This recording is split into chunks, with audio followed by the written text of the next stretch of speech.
Sure.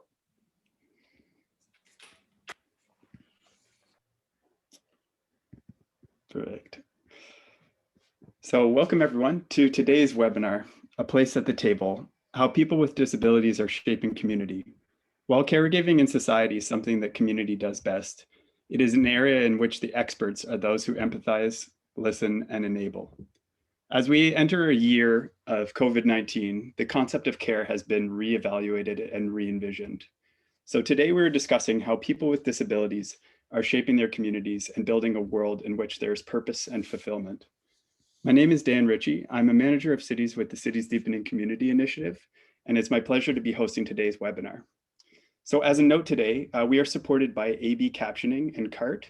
So you are able to use closed captioning on the bottom right side of your screen. That option should be available for you.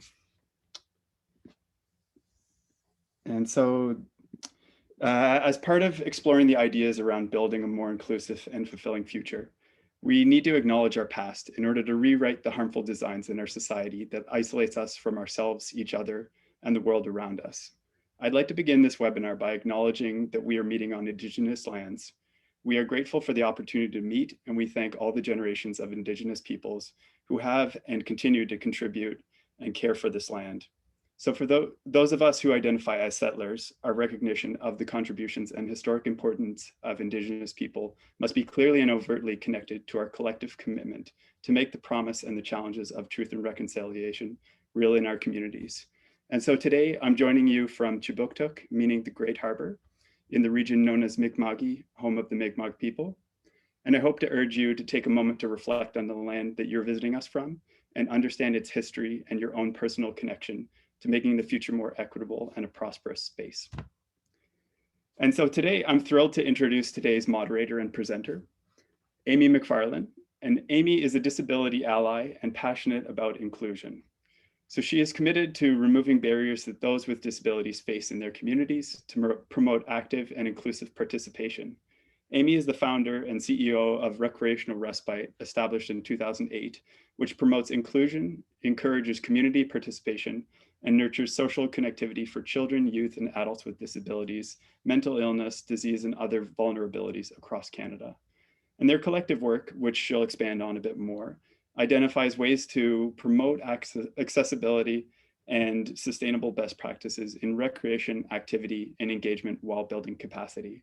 A passionate social entrepreneur, a disability studies ally and scholar, co-creator of Family Caregivers United, which is an international talk radio social project, a professor for at-risk youth and young adults, teaching leadership and entrepreneurship skills, and an international keynote speaker in a variety of spaces. She is a member of Canadian Accessibility Network, CAN, and is the vice chair of the Vulnerable Persons Committee for the Standards Council of Canada. So welcome, Amy. Thanks, Dan. Yeah, a little bit more about Recreational Respite as a national team of recreation professions. We offer direct services in the community and are also involved in multiple partnerships, in particular over COVID times, where partnership has been much better to maximize the opportunities in the community for individuals to come together in safe social spaces. We have worked with nonprofits, charities, and community organizations across the country. And our collective work is really about identifying ways to promote accessibility and social health and connection. Some of our partnerships have been quite extensive, to the military, to Jace Care Foundation, whereby we're working together again to remove barriers that exist for individuals with disabilities or mental health struggles in the community across the country and internationally. So thanks for that. I just wanted to add, before I introduce our guest panelists, that we have 103 registered participants on this webinar. 8 out of 10 provinces are involved, and 1 is from Northwest Territories. And we also have people here from the US, from New Zealand and Ireland. And there's a lot of sectors that include employment, children's services, assisted living groups, and that have several Participants also included from charities and nonprofits group across Canada. So that's exciting. Thanks all for being here, and thanks Dan and Heather for putting me here as moderator. It'll be fun. Today, we are welcoming Steve Estey, who will discuss his experience being a human rights advocate and voice. Steve is an international human rights consultant with a focus on the human rights of people with disabilities. In June of 2020, Steve finished a very successful 2-year term as interim national coordinator of the Council of Canadians with Disabilities, the CCD. He is also a former human rights officer at Disabled People's International, DPI, a Canadian-based NGO, and has worked for 30 years to advance the human rights of persons with disabilities around the world. Through his international travel over time, he has gained wide experiences in the areas of international cooperation, economic development, human rights, and disability. And he has testified before several parliamentary committees in Canada, spoken on human rights and people with disabilities in the United Nations and in many countries around the world. Steve has a BA in philosophy from St. Francis Xavier University and an MA in international development studies from St. Mary's University, both in Nova Scotia. Welcome, Stephen.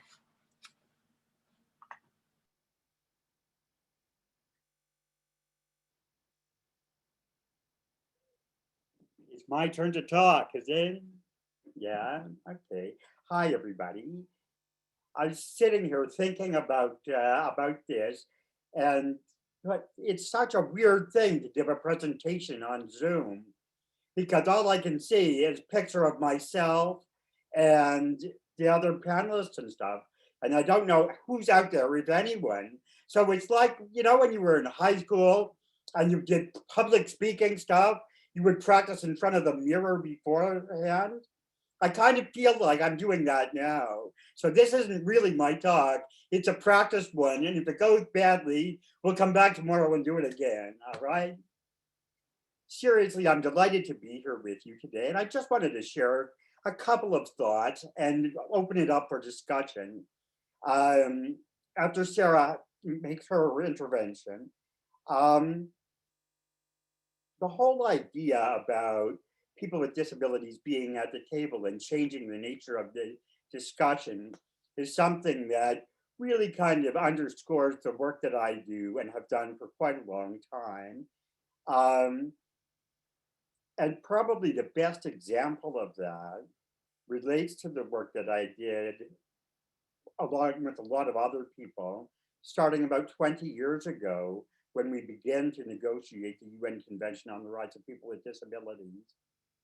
And at that time, I was the staff person at Disabled People's International. Our office is in Winnipeg. I live in Halifax, lived in Ottawa then, actually. In any case, it took a long time to get the UN to the point of actually even talking about having a convention on the rights of people with disabilities. There are lots of other conventions. There's the Covenant on Economic, Social, and Cultural Rights and Civil and Political Rights. And then there are conventions for children and women. There's a racial convention and so on. And disabled people really since the 1970s have been trying to get, or had been trying to get, an international human rights agreement in the UN system. There were regional agreements prior to that. There's an Inter-American Convention, and there was some stuff in Africa and Asia as well. But we were not able to get the UN to move forward. Finally, in December of 2001, the government of Mexico at an anti-racism conference in Durban, South Africa, introduced a resolution to say we should have the General Assembly consider whether or not there should be a convention on the rights of people with disabilities. And that resolution went forward from Durban back to New York City to the General Assembly. And the General Assembly agreed, I think in early December of 2001, to move forward with this. And what they did is they struck an ad hoc committee, which is a normal UN operating procedure. That ad hoc committee met in the summer of 2002 in New York. And I was, as I say, working for DPI, and I traveled to New York because I thought there might be something to this. I wasn't really sure, but I thought I should go and see. And I did, and a whole bunch of other disabled people from around the world also did. And really, it's the best example that I can see of just simply by showing up and being in the room, you make a difference. Because in those discussions for 2 weeks in the summer of 2002, in the bowels of the UN system, no windows in their rooms or anything, awful old things with yellow paint and green furniture and stuff.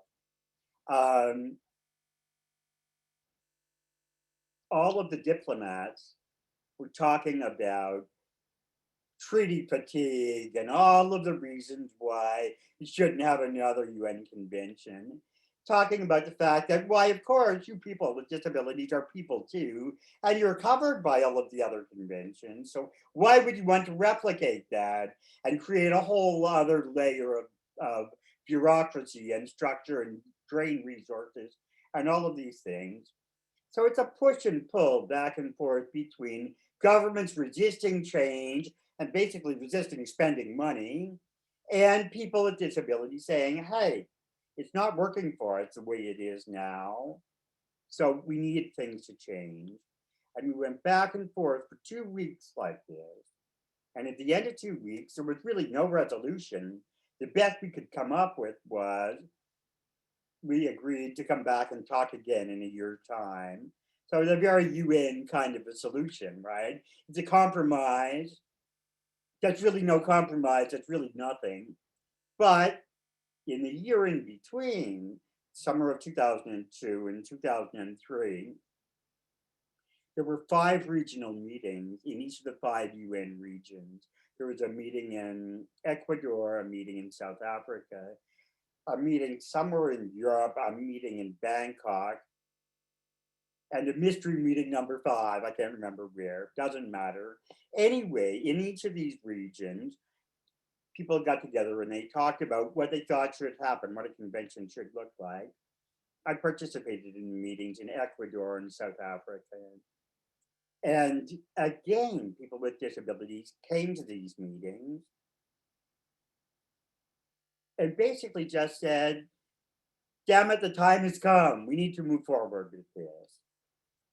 And governments in the region were saying the same things they were saying in New York City, but you don't really need it because you're already taken care of. And that would be the way they would put it, in a patronizing sort of way. So we back and forth all through the year 2002, 2003, come back to New York City in 2003, go another 2 weeks of back and forth stuff. But a few of the diplomats and a few countries kind of came around over the course of this. And I'm happy to say Canada was among them. And they kind of realized something's going to happen here. We put too much money, too much resources into this to just walk away from it now. So we're going to create a working group that's going to come up with a first draft of a convention. And then we'll decide whether or not we want to have the convention. But it sets in place a process. And this process would not have been set in place but for the presence of disability advocates from around the world at the meetings in New York City and at the meetings in all of the regions. Because without us there would have been people speaking for us. And whenever people speak for us, then things come out differently. And that's really the point that I wanted to share with you. Whenever people talk for us, then, they do so with the best of intentions. And I'm a disabled guy and I appreciate the support. But, that's really not the point. The point is, it's my life and the life of the other 1.3 billion people with disabilities on the face of the planet. And you people who are supportive of us and think nice things, you're well able to do that and we appreciate it. But like everybody else on the face of the planet, I think we have, and we should have a voice of our own. So that's my 10 minutes. Thanks very much. Thanks, Steve. What I hear loud and clear in there is nothing about us without us, right? It's about really understanding that you have your own voice and we should be listening to that. So it's really important. Just a reminder that you're invited to add any questions you have for Steve or Sarah upcoming in the chat box at the bottom of your screen. I'm sure there will be lots. Steve, you're getting lots of accolades in the chat box. And with that, I want to take a minute to introduce our next panelist, Sarah Schulman. Sarah is the founder of In With Forward and its social impact lead. Sarah is the co-author of the highly acclaimed book, The Trampoline Effect, Redesigning Our Social Safety Net, which is fantastic. As a sociologist, Sarah is fascinated by what makes individuals, families, and policy makers tick. She's worked with federal, regional, and local governments in 6 countries to shift how policies are made and measured. From 2010 to 2012, Sarah co-ran In With Forward and worked with the Australian Centre for Social Innovation to launch 3 new social solutions, including the award-winning Family by Family. From 2008 to 2009, Sarah was a youth project lead at Participle, one of the first social design shops in the world.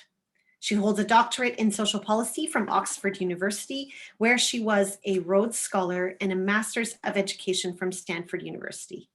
In 2015, Sarah became a Metcalf Foundation Innovation Fellow.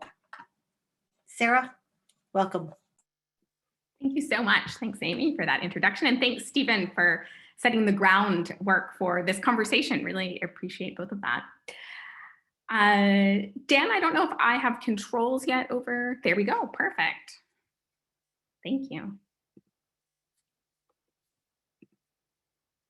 So today I want to talk about how we begin to reimagine relationships. And that really starts with acknowledging whose land we're on and the broken relationships that exist between us as settlers and Indigenous peoples. I am situated on the stolen territory of the Coast Salish people, home to the Squamish, Tsleil-Waututh, and Musqueam nations.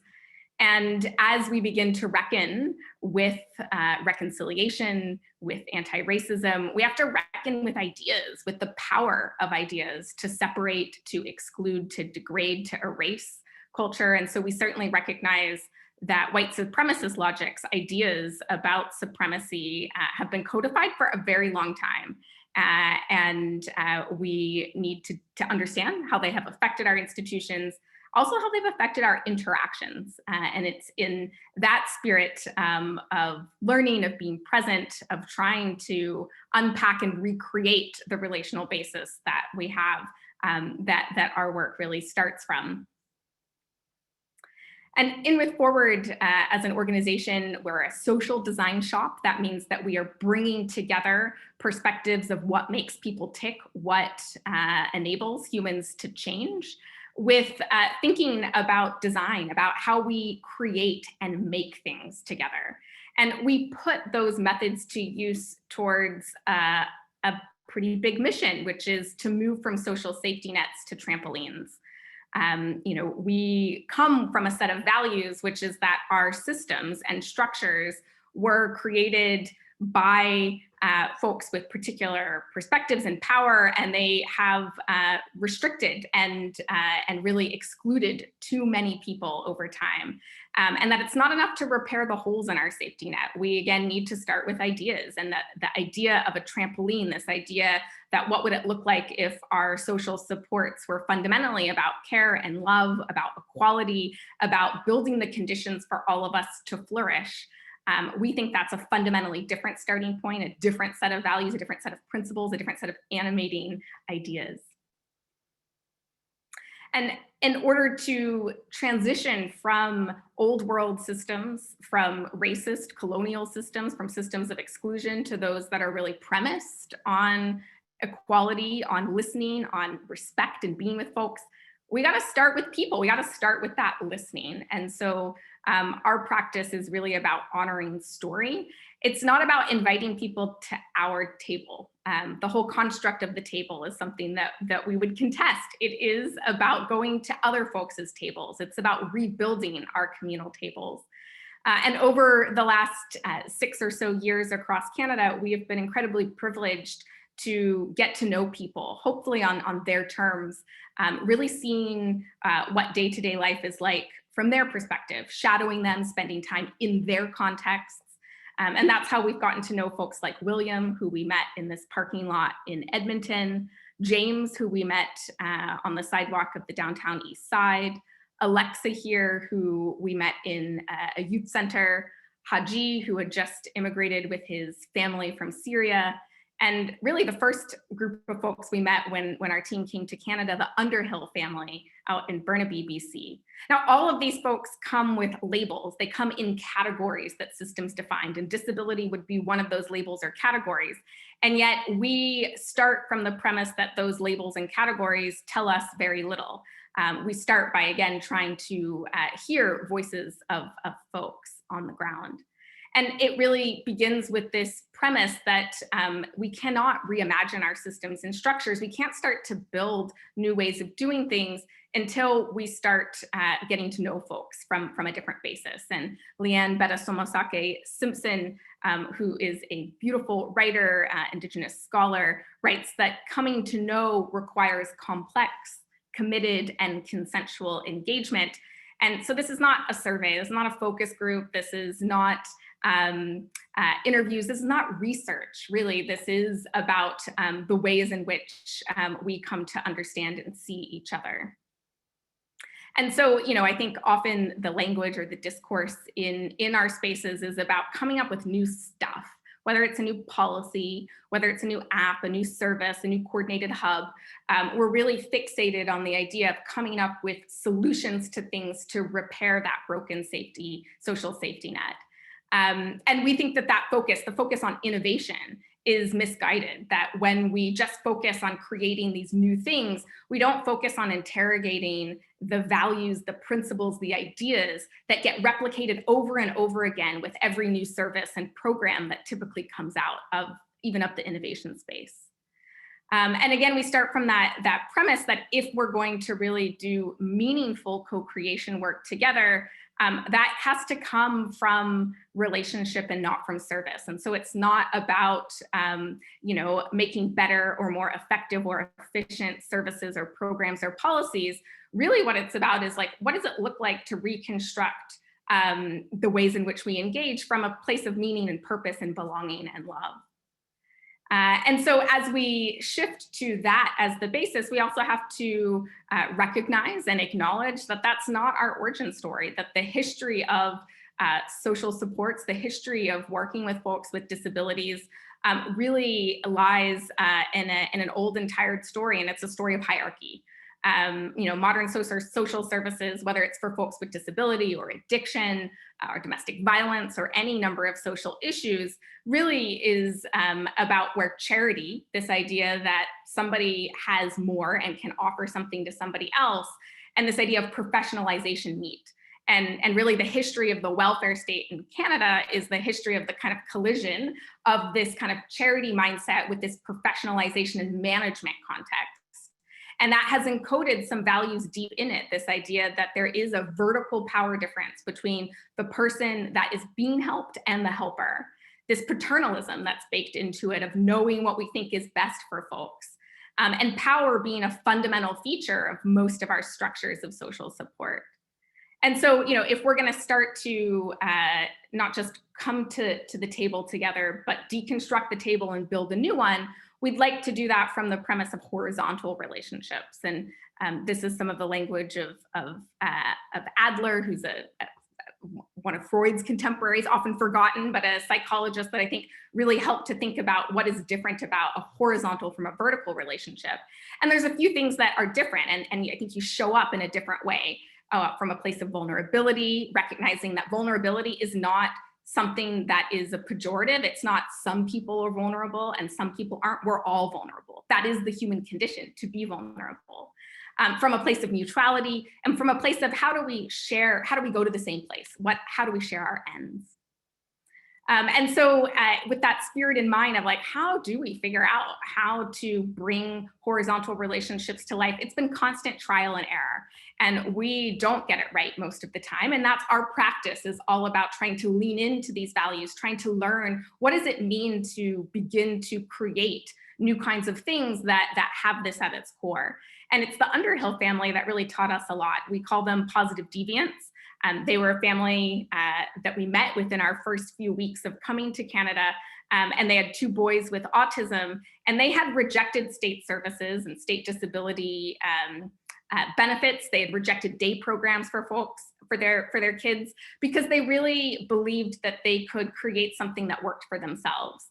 They were blue collar workers who both mom and dad worked at Safeway, didn't have a lot of money, but what they did have was this sense that their sons had a lot to offer, and that the community could really be part of their story rather than separated from them. And so they used Craigslist, and they found students that shared their son's passion of animation, and they basically constructed their own support system using Craigslist, and really based on the premise of shared interests, not needs. And we were so inspired by the work of the Underhills and many of the other stories, ethnographic stories, that we began to create a platform that would basically do what the Underhills was doing, but at some sort of scale. And so Kudos is one of the interventions that we launched in 2015, part of a suite of different prototypes, different things that we've tried to try and bring this to the forefront. And so Kudos is where folks like Ben and Frenae meet. It is an online platform that enables folks to share their passions and interests and connect over shared experiences, not shared needs. So Ben and Frenae here are sharing a love of botany and the outdoors together.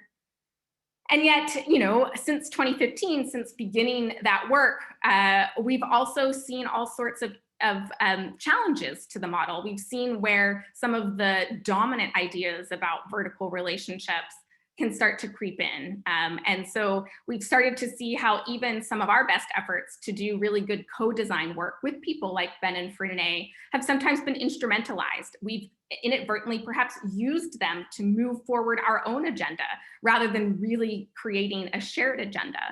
And certainly the way in which we've engaged funders and the outside system has often instrumentalized the value of Kudos. Funders have often said, well, Kudos is valuable if it leads to jobs, if it leads to productivity. The idea that the interactions in and of themselves, that the way in which we create relationship is important, independent of whether it leads to something like productivity, that is an old narrative. That is part of our of the narrative of the past that looks at people as units, as widgets to be put into a system. And so how do we begin to actually create interventions that can start to transmit a different story, not just transmit different activities or different practices, but fundamentally start to contest some of those old ideas that we have that prevent us from really interacting and engaging as equals. And so mid-July, July 15th, we're launching the next iteration of our work with Kudos. It's called Kirikou. And it really is about both a space for shared experiences between folks across lines of difference, but also about shared story, about how we change the story of the way we look at one another.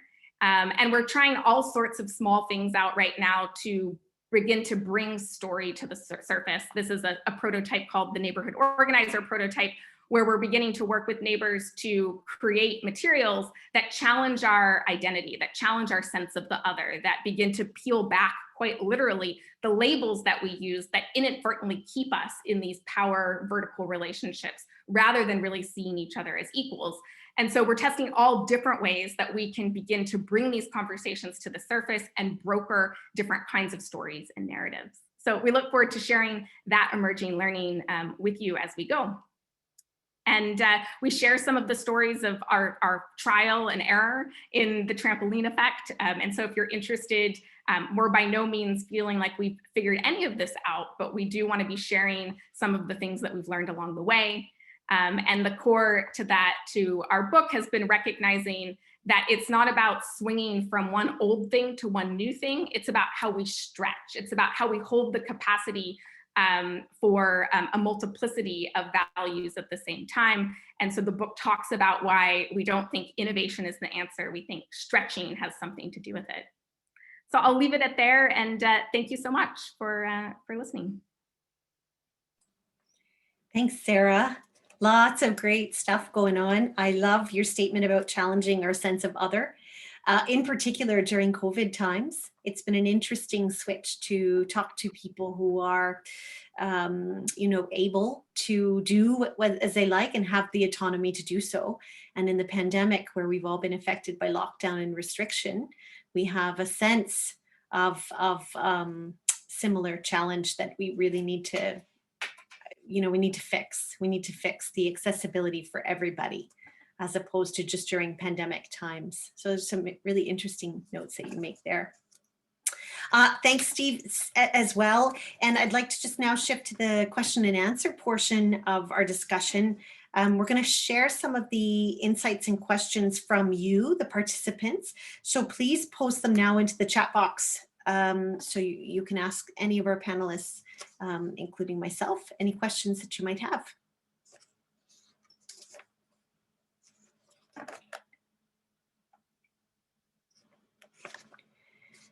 And I guess while we sort of funnel some of those questions, I have a couple of questions. Do we want to have some discussion first, Dan? Is there space for that, or some specific questions I have here for Steve? Yeah, sure. I'm open to maybe some specific questions, and then we can have a discussion from there. Yeah. Okay, Steven, as someone who's worked on an international level, being involved with the creation of the Convention of the Rights for Persons with Disabilities with the United Nations, what are some of the inspiring approaches that other countries are taking to support people with disabilities?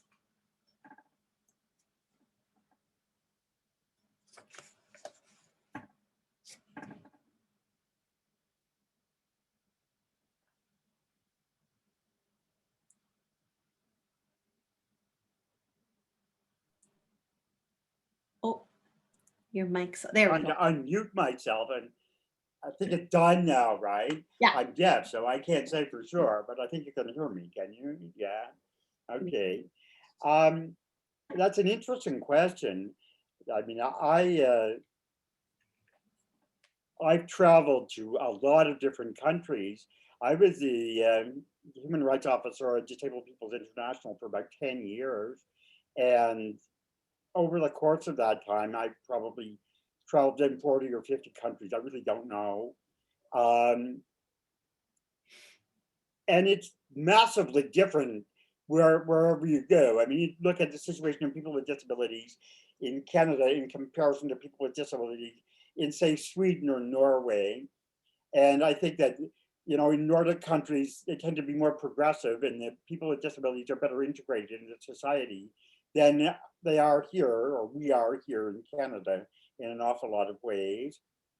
But then on the other end of the continuum, you go to countries like India or Bangladesh, and people with disabilities in those countries can live some pretty desperate lives, without any kinds of supports at all.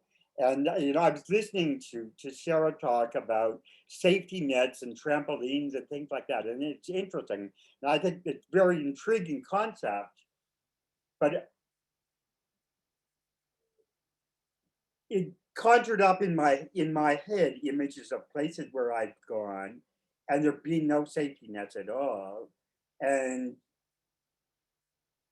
that can be pretty challenging. In any case, the question wasn't that; it was about best practices and things. I think that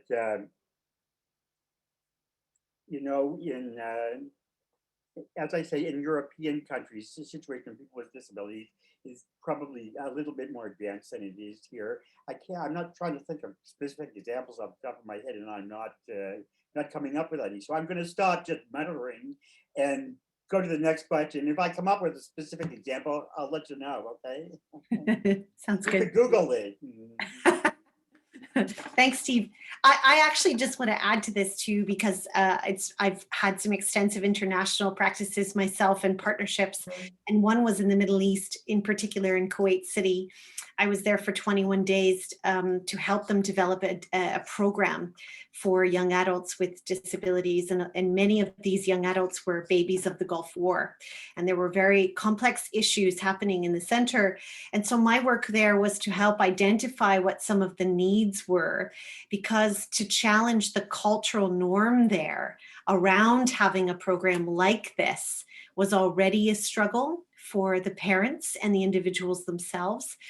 It's not something they traditionally do in the Middle East. You know, these individuals stay at home with their families, but these particular families were quite burnt out and in crisis mode, and many had PTSD from the war that they had never been able to discuss. And so it was very complex. And so what I found in pertaining to this question around some inspiring approaches was that they were challenging their own cultural norms to come together to create these sorts of solutions for themselves without the safety nets, because there was no funding at all for this kind of support, right? It was just families coming together and building capacity for themselves to get the help that they needed. So that's kind of my experience. But yeah, there's a lot of really interesting things happening around the globe. Yeah, and also maybe worth, I think some of we've also worked internationally, and when we start from the premise of what can we learn about the dominant ideas around disability, inclusion, what, where the values sit around that, we can also honor traditions other than Western ideas of how we've constructed safety nets or trampolines, or how we've constructed our systems in general. And I think when we start to unpeel, some of the assumptions or biases we have about disability, or about the fear often that disability conjures up in the West, and see in other Western, in non-Western traditions, where that's not always the case, where there is a different understanding of humans and human variation and human diversity. And so, yeah, I think it's such a ripe time at the moment to be asking questions from an Indigenous perspective, from other sorts of perspectives, about how do we even conceptualize disability before we start with creating programs and policies and structures. Like, how do we even think about that? And are there some other cultural traditions that might hold some different alternative ways to approach that? Yeah, and Sarah, that kind of lends to the next question, which is for you, specifically around your ideas of stretching in your book, because showing that there's a level of discomfort in moving from one state to another. It was interesting when you brought up the role of vulnerability. And I'm just wondering what ideas you may have around people in positions of power overcoming barriers that allow for a state of vulnerability on a personal and professional level. Yeah, such a nice question. I think we've boxed ourselves into using vulnerability as another label for disadvantage, vulnerable persons, and putting a frame on vulnerability as if it's a problem or a deficit or something to solve, rather than, again, our shared human condition.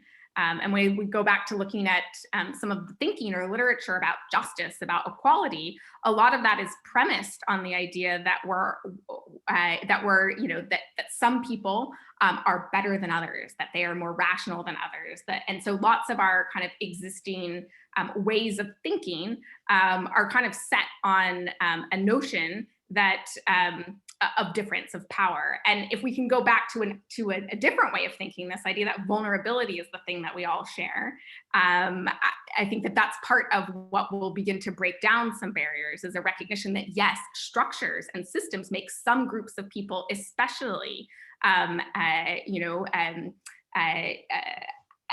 experiencing some of the effects of vulnerability at a different way, but vulnerability is the thing that we share. And so how do we address those structures and systems rather than castigate folks off to one side? And that includes vulnerability within our systems, which we've done a really terrible job of, right? The whole framework of how we manage organizations is one of certainty. It's one of having the right answer. It's one of expertise. It's not one of not knowing. And if we're really going to listen to people, if we're really going to start from the premise that We need a plurality of voices and perspectives and lived experiences. We have to start from the perspective that we don't know everything, that we are uncertain, that we are vulnerable. And so I think, you know, acknowledging vulnerability is not something that we need to solve that afflicts some group of people, but something that we all need to lean into, especially our systems, is so important. And that links to a lot of the thinking around complexity as well, that like the things that our systems are encountering at this day and age are really complex, and it requires us to hold multiple things, to not switch between these kind of binaries. And so, you know, we've been doing lots of experiments over the last 6 or 7 years about how we do that. How do we help frontline workers in day programs and group homes? How do we help managers? How do we help, bureaucrats who have all been schooled that they need to be in control, that they need to know the right answer? How do we help them to begin to see themselves in a different way so that they can start to relate to people with disability from a place of sharedness, not a place of difference? Great. Yeah, great points. And I just want to add that interdependence should be celebrated, not so much the independence, because we're all interdependent for a variety of reasons. So yeah, no, some great points. Steve.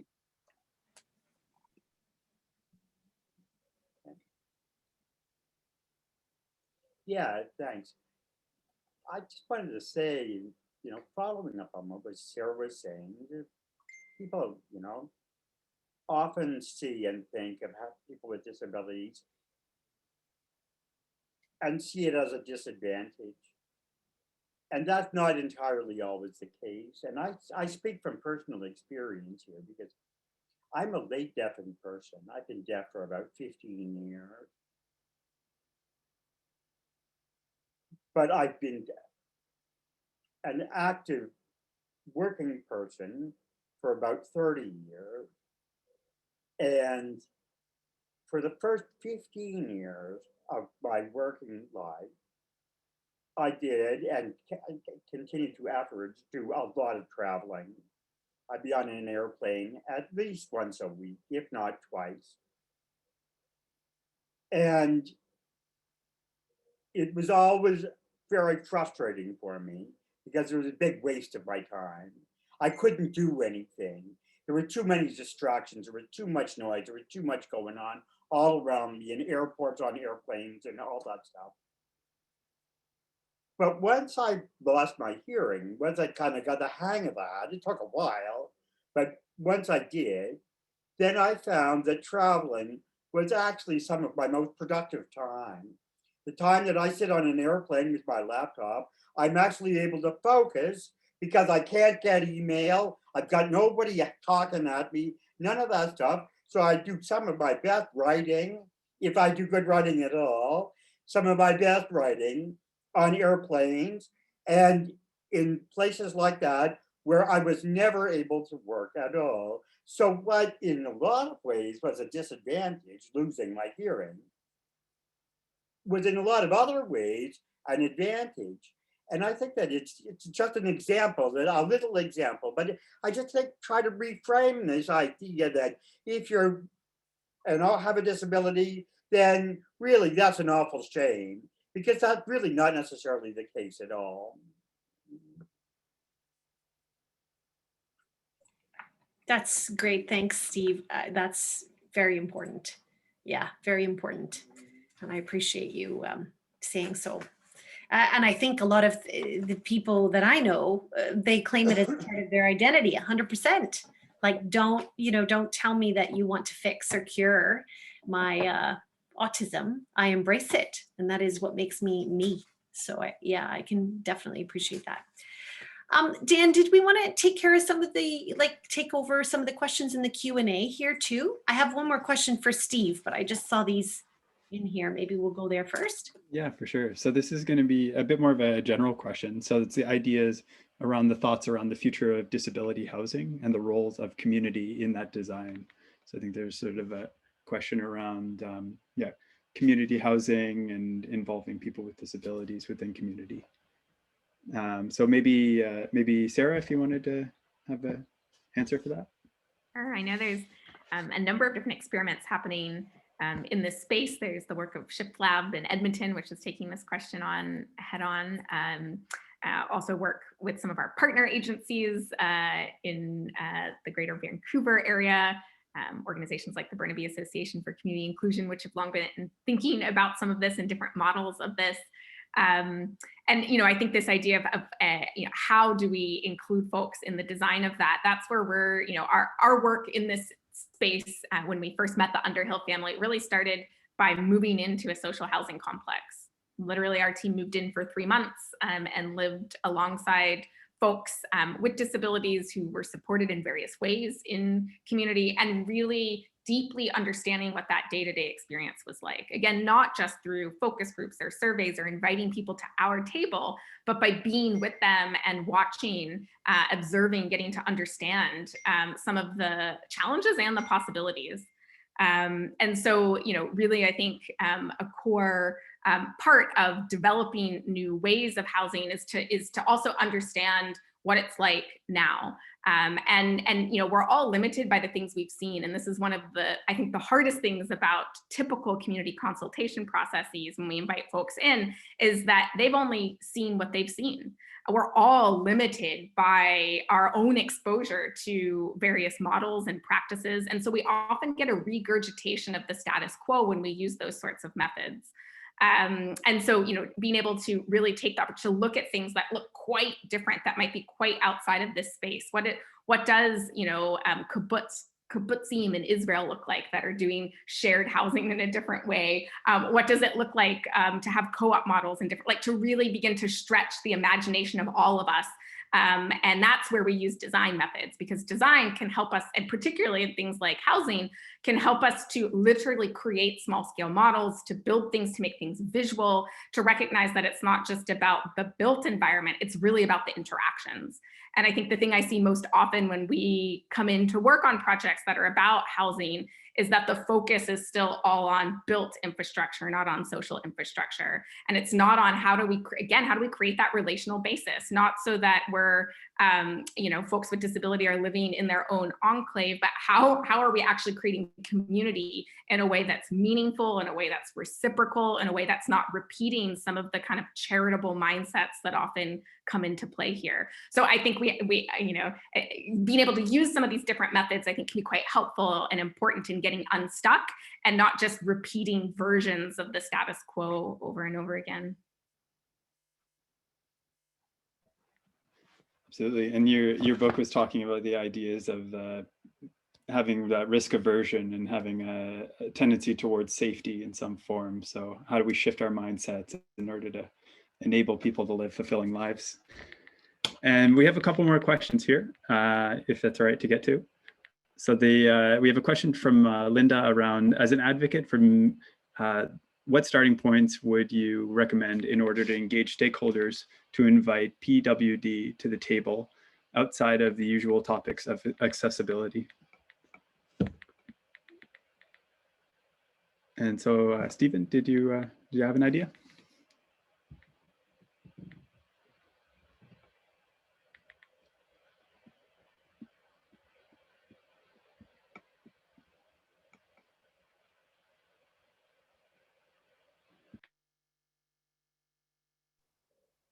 A damn mute button again. Dan, I'm not sure I understood the question. Can I ask you to restate it? Absolutely. Yeah. So as advocates, what starting points would be recommended in order to engage stakeholders to invite people with disabilities to the table outside of the usual topics of accessibility?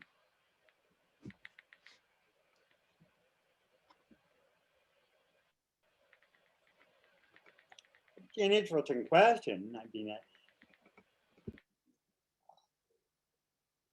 I'll share an example of a thing I did a few years ago. In 2013, I think, there was a provincial election here in Nova Scotia. And Canada had ratified the CRPD in 2010. And I'd done quite a lot of work after 2010 around human rights education and the CRPD. And I used to focus a lot of it on Article 29 of the convention, which is an article that talks about the right to participate in public and political life. And the reason that I did that is because a lot of the provisions in the treaty talk about specific rights, education, health, right to life, these kinds of things. And people get stuck in those silos. So there are people who talk about what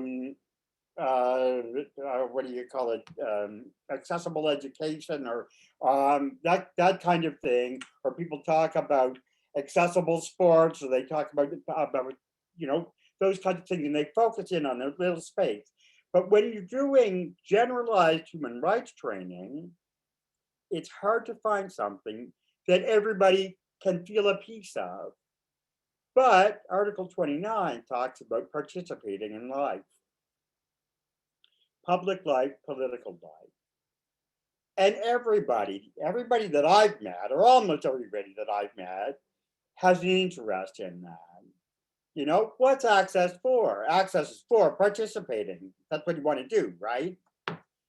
So I've done a whole lot of workshops on Article 29, and that led to me being asked to run in the election in Nova Scotia in 2013, which I did. And like so many other things in my life, I was resoundingly unsuccessful with that. I got whomped, but that's fine, because it really was about this whole notion about speaking and participating and getting people with disabilities to be out there and in the community and things. And following the election, we did a day-long workshop at Province House here in Halifax with the Speaker of the House, who's a friend of mine and also a guy with a disability. And we brought in a couple of MPs from Ottawa who were people with disabilities, and other people with disabilities who run in public office and things like that. And we all just talked about the importance of getting out there and being involved, whether that's running for office, sitting on the city council, or whatever it is. But it's not just about sitting on an access advisory council or that kind of thing. That's an important thing and a good thing to do. But there are lots of other things, and I found this entry point, the Article 29 in public and political participation, to be a really useful one. Sorry to go on like that. That's okay. It sounds a lot like, actually, I had a question for you around drafting policy, Steven, that sounds like maybe you kind of answered it. But the question was, I'm curious about that process of developing policy affecting people with disabilities themselves direct. And what, from your experience, are the kinds of shifts in the way we work around creating policy can involve and invite people with disabilities to have their voices heard?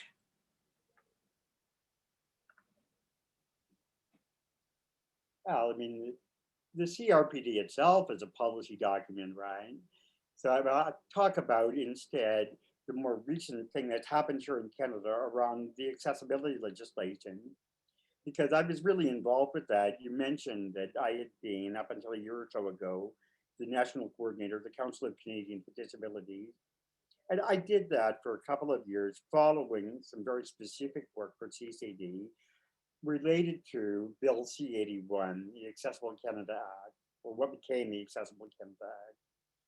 And we did consultations across the country in collaboration with 14 or 15 other disability organizations. We met with people on the ground in cities all across the country over the course of about 8 months in 2017 or 18, I'm not sure. But we gathered information about what people wanted the legislation to look like. And when the legislation was introduced into the House of Commons in June of 2018, I think. I'm getting to an age where the years, if not the decades, blend together on me. But when the legislation was introduced into the House, of course, it fell short of what people had hoped it would look like. So we then began a very intense period of lobbying we've spent a lot of time in Ottawa. We went through lots of committees, lots of, the House of Commons has a committee that specifically looked at this legislation. So we met on several occasions with that committee, and I facilitated participation in people with disabilities from across the country in that process. We met with MPs on the Hill. We met with really anybody who would talk to us to try to get our points across. It went through the process in the Commons, and there was some small changes made. But here's the point that I wanted to make. In terms of change, in terms of legislative change at a federal level in Canada right now, the really interesting place is the Senate, because the Senate has changed the way that it's structured under the current government. And it's no longer a body which is connected specifically to the political parties. There are some Liberal senators, some Conservative senators, no NDP senators, I don't think. But there's this thing called the Independent something group, the Independent ISG, Independent Senate Group. So these are senators that claim to have no particular party affiliation. And this ISG is a way to actually get some really robust discussion going about legislation that's before the Senate. And what we found with Bill C-81 was that we weren't able to get much change through the HUMA committee in the House of Commons because it was connected to the parties, and the Liberal Party at the time had the majority. They had drafted the legislation and they were happy with it. So there wasn't much change going to happen. But once we got to the Senate, we met with the ISG and there were some significant changes. So that's where I would focus my attention if I were trying to affect change at a political level in Canada right now. Okay. Thanks, Steve. Well, thanks everyone. So I'm just being respectful of time here. I want to say thank you very much, Amy, Steve, and Sarah for being on this call today. Great, lively discussions. And I just wanted to say there are a couple questions that we did not get to. So I just want to acknowledge Mike Kerr's question around equity seeking within the workplace. So that question of how did we get to employment equity conditions and obligations attached to those investments. And along with the other question around what are the conversations that are going to happen within government in order to recognize people with disabilities require financial assistance, and it's being provided in a state that's placing them within a life of poverty. So we can follow up with those questions. And if you wanted to reach out to me directly, it's dan@tamarackcommunity.ca. And I just wanted to also mention before we jump off on our call today that this is brought to you by Cities Deepening Community. And so we are a group that works across Canada and have worked internationally to support community groups that are working on deepening community and reducing complex issues such as social isolation. And we've been working since 2016 within Tamarack Institute to help provide some form of connection for communities and to really take an asset-based community development approach. So really that idea of, in similar ways, of using the trampoline and building out the ideas of encouraging people and discovering what are their gifts and assets. So I want to say, if you're interested in learning more about Cities Deepening Community, you can reach out to myself at dan@tamarackcommunity.ca, and it'd be welcome to continuing on these conversations and involving and inviting people into all the different offers that we have, like upcoming webinars, we have communities of practices and other experiences and events. So again, I want to say thank you to our panelists and to our moderator, Amy, and I hope everyone has a great day, and thanks for joining us. You too.